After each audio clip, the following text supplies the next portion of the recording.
Como eu juntei os meus primeiros R$ 10.000 morando na periferia de São Paulo? Bom, gente, meu nome é de Oliveira. Desde já eu te peço, por gentileza, para se inscrever no meu canal, também para curtir, para comentar, para dar essa força aqui, tá? Toda essa luta aqui de crescer como um canal de finanças, tá? E eu conto com vocês, tá bom? Bom, a primeira coisa que eu fiz e que você deve fazer é anotar todos os seus gastos, tá? Sendo ele à vista ou o crédito, né? Aquilo que, vamos supor, Pix, débito ou transferência bancária, cartão de crédito, tudo isso eu anotava, tá? Então, diante disso, eu comecei a fazer uma análise porque eu estava gastando muito mais do que eu ganhava. Eu tinha um salário mensal de menos de R$ 2.000 e eu trabalhava simplesmente para pagar a fatura do cartão, né? E para pagar todas as minhas contas no final do mês não sobrava nada. Isso mesmo, não sobrava nada. Eu falei, não, tá errado. Se eu quero mudar de vida, se eu quero ter condições de ter uma casa, de ter um carro, eu tenho que mudar a minha visão, eu tenho que mudar aí os meus hábitos financeiramente, tá? E aí eu comecei a analisar, por exemplo, eu gastava R$ 10 todos os dias com café da manhã na rua. É, R$ 10.000 todos os dias, durante 6 dias por semana. Aí dava em torno de R$ 60. Você coloca aí 3 semanas, né? No mês aí, ou 4 semanas. Daria ali em média, eu gastava com café da manhã, em média uns R$ 200, né? Vamos supor, se colocar as 3 semanas aí, as 4 semanas, né? Dava em média isso. E aí eu falei, não, tá errado. E aí eu comecei a comprar as coisas em casa e comecei a levar os lanches de casa em vez de comprar na rua. Com isso, reduziu muito os meus gastos, tá? Uma coisa também que eu reduzi também era comida, né? Tipo, comer em restaurante, muitas vezes pedir marmita, que às vezes eu não conseguia cozinhar em casa, eu tinha que pedir marmita. É, e aí eu comecei a diminuir isso também. Comecei a cozinhar mais em casa, comecei a levar marmita de casa. E sim, gente, pasmem, durante aí uns 2 meses, depois de 2 meses mais ou menos, o meu salário começou a sobrar. Começou a sobrar ali mais ou menos em torno de R$ 300 todo mês. Eu falei, olha, tá vendo que não é difícil? Basta só a gente querer. E aí eu comecei a analisar todas as minhas contas de cartão de crédito, né? Quantos meses eu tinha ainda para pagar de cartão de crédito e comecei a diminuir os meus gastos no cartão de crédito. Gente, cartão de crédito é bom quando a gente usa conscientemente.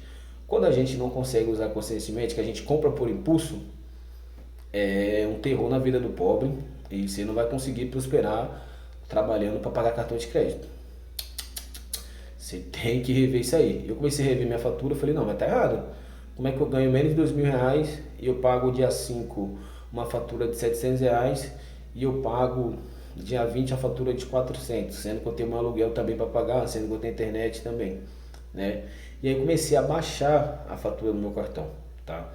E aí, depois de uns 2, 3 meses ali, começou a vir ali R$ 200, R$ 300, então tipo assim, melhorou muito.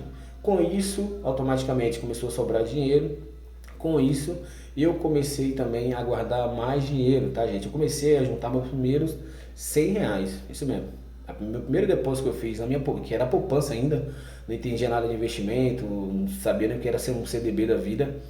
E eu simplesmente guardava na poupança ali de um banco tradicional ali, R$ 100, meus primeiros R$ 100. Com isso eu fui criando um hábito. Então durante alguns meses eu fui ver, já tinha R$ 1.000, já tinha R$ 2.000. E aquilo ali eu comecei a ver, eu fui criando um hábito, né, de guardar dinheiro, tá?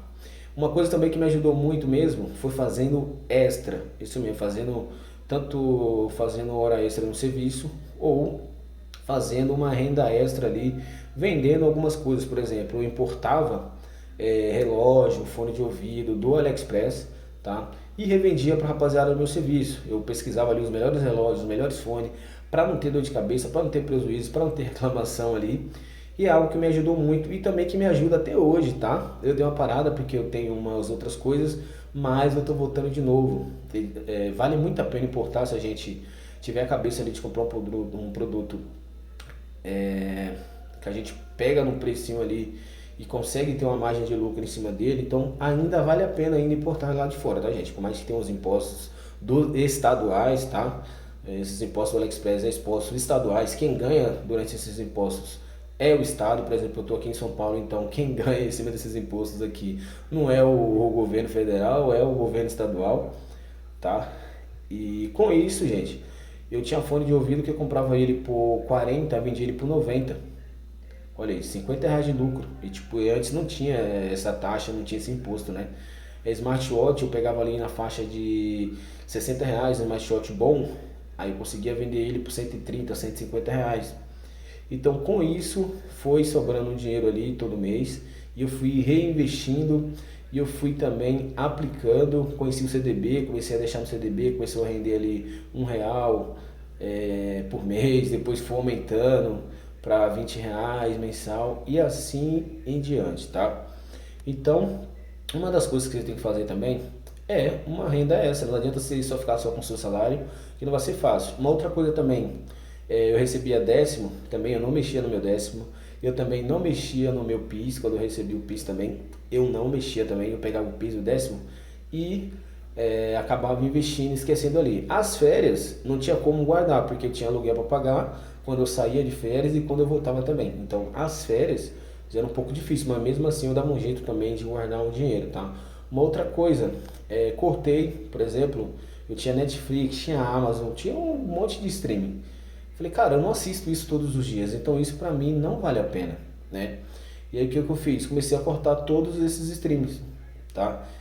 E também começou a render ali um dinheiro ali, começou a sobrar mais dinheiro. Eu comecei investindo, investindo, investindo. E eu tive o famoso ano do cão, né? Como diz aí o primo pobre, você tem que ter o ano do cão, né? E esse meu ano do cão foi em 2023, tá? Foi recente, não é? E aí quando eu fui ver, né, reduzindo os gastos, saídas, bebidas, baladas, cara, eu cortei um monte de coisa. E aí quando eu fui ver, assim, ó, consegui meus primeiros R$ 10.000. E aí, hoje em dia, graças a Deus, a minha educação financeira é extremamente diferente da que eu tinha há uns anos atrás. Eu cheguei aqui em São Paulo em 2012. Se eu tivesse a educação financeira que eu tenho hoje, com certeza eu teria uma vida bem melhor. E eu digo para você, nunca é tarde para começar. Não deixe você esperar você ganhar um salário bom, um salário exorbitante para você guardar, porque assim, se você não consegue administrar um salário pequeno, você não vai conseguir administrar um salário grande, tá? Então foco nisso. Eu vou começar com R$ 10. Comece, o importante é você começar. Tá bom? Vou terminar o vídeo por aqui para não ficar muito longo. Desde já eu peço mais uma vez que se inscrevam no meu canal. Se você gosta desse tipo de conteúdo, tá? Dê essa força para mim aí, pra gente começar a crescer aqui dentro do YouTube. Tá bom? Um beijo e fiquem todos com Deus. Até o próximo vídeo.